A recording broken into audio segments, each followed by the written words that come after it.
Good morning, or depending when you're watching this, good afternoon, good evening, or good night. My name's Ross, and as always told, out of Voice Radio. So today, we're going to be talking about a Pokemon we do not usually talk about. It's Karrablast. And I know what you might be thinking, hang on a second, Ross, isn't that just some weird little silly evolving Pokemon about which we should pay no heed? Well, no. No, it is not, ladies and gentlemen. There's something special about it. It's not the 60 HP. That's pretty bad. It's not the retreat cost of 2, which I often refer to as the worst retreat cost in the game, because it's the highest retreat cost before you can use Heavy Ball. It's not the fact that you can do 30 for free energy, which, as a lot of regular viewers will know, is even worse than Charizard GX. It's not the weakness to fire, which makes it incredibly vulnerable to Baby Volcanion Haynick. No. Karrablast is interesting because it can break the rules of evolution. And any time you can break the rules of evolution, ladies and gentlemen, we get very interested indeed. The ability says that once during your turn, before you attack, you may discard a Shelmet from your hand, then search your deck for a card that evolves from this Pokemon and play it on top of this Pokemon to evolve it. Now, it doesn't say that you must have had Karrablast down for a turn, etc., etc. Think of this like Eevee's Energy Evolution. Eevee's Energy Evolution just tells you that when you attach an energy of some description to Eevee, you get to search your deck for an evolution of that type. Then Eevee evolves, life is good. And it doesn't say anything special there other than you get to evolve. Same thing here, ladies and gentlemen. This breaks the rule of evolution. This means that you get to have a turn 1 Escavalier, one of my least favourite Pokemon names to say. That's it. That's all we care about with Karrablast. It's not a particularly good card in terms of an attacker, but as a vessel to get Escavalier, that, ladies and gentlemen, is pretty gosh darn good. So, the more important question becomes, what does Escavalier do? Well, one of the most interesting things about it is that it is a metal Pokemon, which, as I've mentioned in a great number of videos lately, is incredibly important because of the whole Gardevoir thing. Gardevoir won the World Championships. Gardevoir is the presumed best deck in the format at the moment. It is winning left, right and centre. It's weak to metal, which means you need something to take it down, not to mention the fact that Xerneas is a very good Pokemon at the moment. There'll be a deck about that later. I heartily recommend you check it out. So the weakness for which you're hitting here is exceptionally good.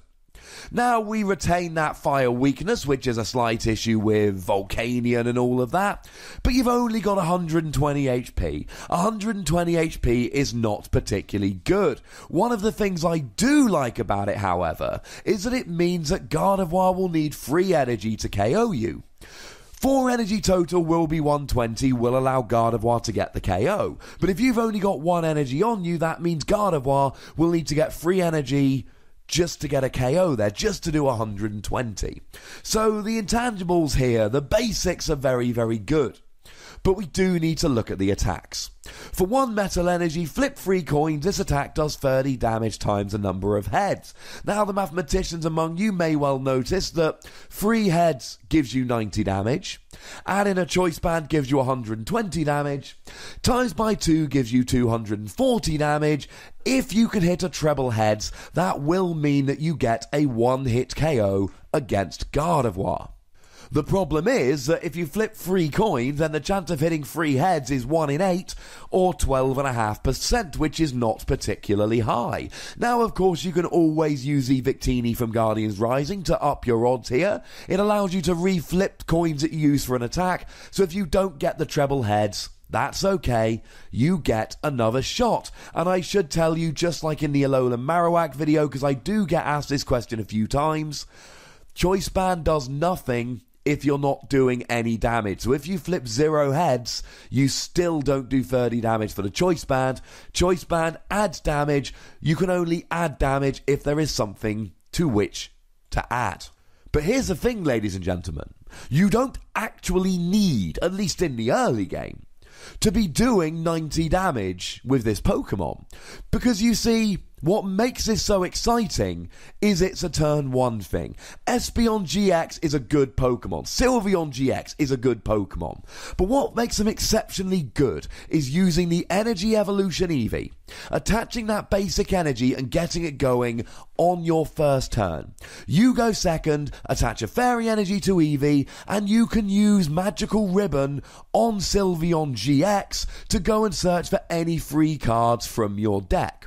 You go second, you attach a Psychic Energy, and all of a sudden you are using Psybeam to do 30 damage and confusion with Espeon GX. That's what makes these Pokemon so good. That's what makes this Pokemon so good, ladies and gentlemen. Because you get your Karrablast, evolve a Shelmet from your hand, and you get to evolve up straight away into Escavalier. At which point, you flip 3 coins, and on the first turn of the game, ladies and gentlemen, you don't need to be hitting 3 heads. Let's say your opponent has a Ralts in play, or as we see in an awful lot of decks at the moment, an Alolan Vulpix, which is also weak to metal. You hit 1 heads out of 3, and then you are getting a KO on the 60 HP Vulpix, or the 60 HP Ralts. Or let's say, for argument's sake, you're playing against a Metagross deck and they've got a Beldum in the active. Well, hitting 2 out of 3 heads means you're doing 60 damage and you get the KO on Beldum. That is where this comes in super handy. Yes, with a treble heads you can get a 1-hit KO on a Gardevoir. Yes, they need free energy to get a KO back, making this a decent, although inexact Gardevoir counter because of the whole coin flipping thing. But in the early game, ladies and gentlemen, you get to be doing a whole bunch of damage and getting little KOs on little Pokemon, and that is just as important. Now there is a second attack here, free Metal Energy, or Metal Colourless to be more precise, 130 damage, and you do 30 damage to yourself. Now here, Gardevoir is going to have no problems taking you down. Single energy will do it. But of course, 130 damage means you get the KO on Gardevoir straight away. And of course, it will get a KO on Alolan Ninetales. We mentioned Alolan Vulpix, but not Alolan Ninetales. Probably should give a quick shout out there. You will be getting the KO there nice and easily too. But it's then bringing you down to 90 HP, which is very low. I'm not saying this is a bad attack. This attack is fine. But the problem is, you are almost certainly going to be KO'd afterwards. Not a bad attack, but an attack that you do need to think about when is the best time to use it. Of course, numbers-wise, you could add a Choice Band and a Professor Kukui, be hitting for 180, and then down goes things like Tapu Lele and Drampa GX, if you so wished. Of course, there are a couple of other good things you gain when you evolve up. You gain a resistance to Psychic, which is nice with Espeon and Garbodor running around. So, yeah, that's pretty good. It's not just the extra HP, it is the resistance as well. Although, one thing I do have to mention with Karrablast is the fact that it is an ability on a basic, so it will be turned off by both Garbodor and Alolan Muck. Hexmaniac has been rotated, Silent Lab has been rotated. It is less likely to be turned off than it would have been, say, before the rotation, but it's still not something you can particularly rely on. So, as we're here, we probably should give a quick shout out to Shelmet. Can we make a deck out of this, aside from just using Escavalier? Short answer, no. Shelmet is not good. 60 HP, 1 grass energy, 10 damage, heal 10. It's not good, you ain't going to be using this, although shout out to the really cute Karrablast poking out from behind the tree. But of course, if you're playing Shelmet, you can evolve up into Accelgor. Is the Accelgor good? No. No, it's not. 70 damage for 2 energy is meh, plus it's grass energy and you really want to be revolving around metal energy here. And 1 colourless energy, discard all the energy attached to Accelgor and completely heal it. Sounds good, and if that attack was on Golisopod GX it would be amazing. But it's on a 90 HP Pokemon with no really good attacks. It's nothing to worry your pretty little head about. No, ladies and gentlemen, this is all about Escavalier, and that is the only Pokemon on which we would like to be focusing. My one big issue with this, Regice is coming in the set. Regice is a basic that does a flat 30 for 1 energy and attaches to the bench, then does 90 for free energy and heals 30 if you've got Regice on the bench. I mean, Registeel isn't perfect, although you know I'm a fan of Registeel. I mention it often enough in these videos, but the coin flipping makes me nervous. Either way, you're cheating the rules of evolution, and it's got a good attack and a resistance to Psychic. I am giving this a good, solid, tech-worthy free Wassies. It's not great, but it is certainly worth having a play with, testing online, and taking to league. You never know, one day it could be good. But I want to know what you think, ladies and gentlemen. Let me know in the comment section. Go nuts, be nice.